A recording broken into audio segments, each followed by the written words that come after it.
All right, the CV 26004-772-HHJR Investments LLC versus Tommy J. Wasserberg. Sir, the reason that you're here, can you hear me all right? Barely. All right, can you hear me if I speak louder? Yes, please. Thank you. Now, the reason you're here, sir, is because your landlord has filed a complaint saying that you were given a notice of non-renewal back on January the 31st. Actually, you were given that notice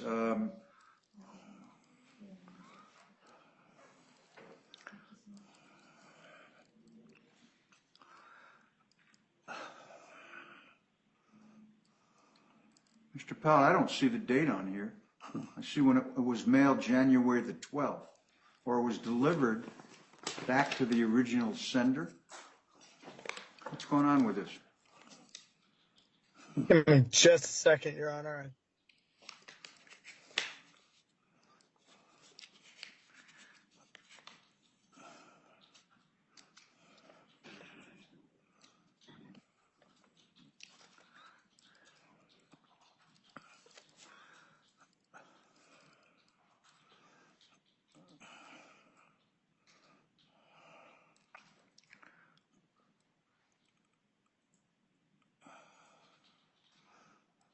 Yes, sir. According to the UPS tracking page, it went out and delivered on January 12th of 2026 to the original center in transit and facility July 8th around UPS. Well, it was returned to the original sender. Doesn't show it was okay. It was unclaimed, being returned to sender. It was January the 6th. Okay. 6th, Your Honor. That's correct. Well, wait a minute. And actually was mailed out December 18th, Judge. Okay, I see that from the UPS tracking number. All right, I just wanted to make sure this is done correctly. Mr. Wasserberg, the landlord gave you notice back in December that your lease was not going to be renewed and your last day was going to be January 31st. Why do you believe you have a right to remain on the property? I believe this whole case should be dismissed on procedural grounds, Your Honor. I never received the notice. You see that it was returned. There was no notice of attempted delivery that I ever saw. And I was never served properly for last week's hearing, and the service that they made on the 18th is for a court date the 17th for last week's court date. Then when the EELS attorney attempted to get me some extra time, he was told that they didn't want to do that because the neighbor had reported that I was peeping in her window in a state of undress, which is totally false. Well, that's not why we're here. And first of all, I do see that notice was given to you pursuant to ARS 33-1313.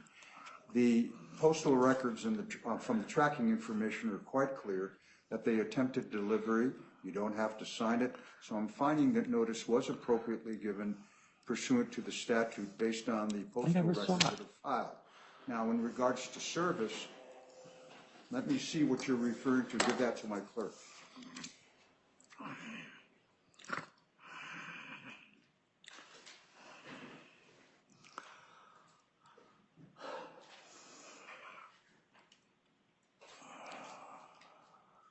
Now, on the 17th, alternative service was granted, and apparently you were personally served. There was that's the date that it was told to be there. It's not the date that it was. That's right, but you're here now, sir, which means you waived that defense by coming into court.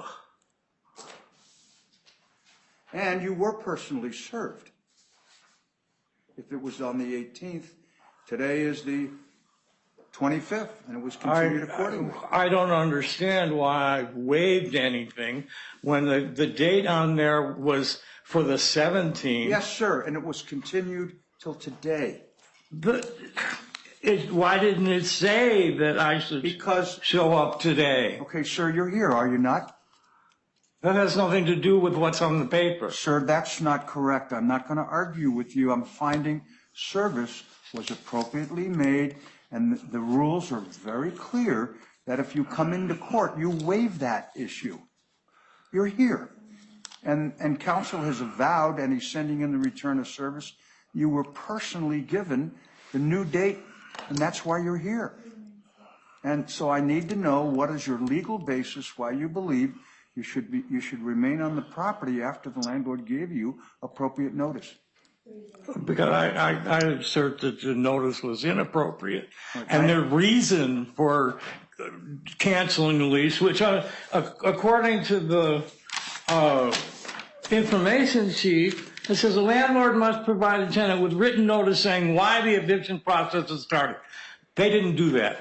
They refused to say why. And then when the attorney tried to get extra time, he was told that There's no attorney here. I'm not going to argue with you, sir.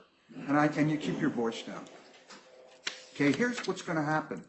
I can't find a basis. The landlord, your lease is expired.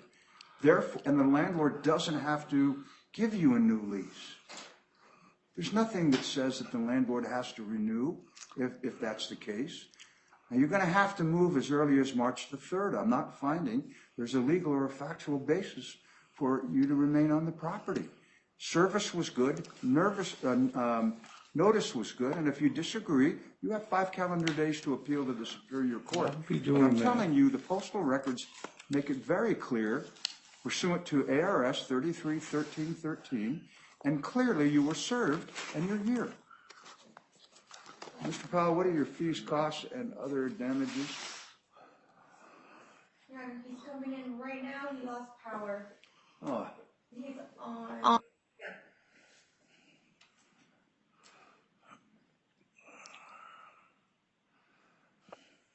Your Honor, can you hear me? I can hear you now. Okay. Thank you, Judge. Sorry about that.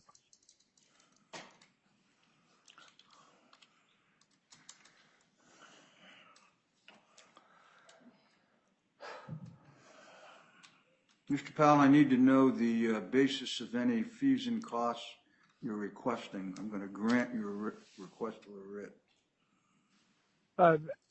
Your Honor, we have court costs in the amount of $141, attorney's fees of $185, and we're not asking for per diem or anything further. All right. Court's going to find there's no legal or factual basis upon which the defendant may remain on the property. The lease has expired. Notice was properly given and service was properly made. Sir, you're going to have to move as early as the 5th. The landlord can give you up to 45 days more, so talk to your landlord to see if your landlord is willing to do that. Again, I've advised you of your appeal rights. This hearing is now concluded. Thank you. Who do you have next, please? The appeal is to the Superior Court? Yes, sir, I can't, and you might want to get some legal advice before you do that.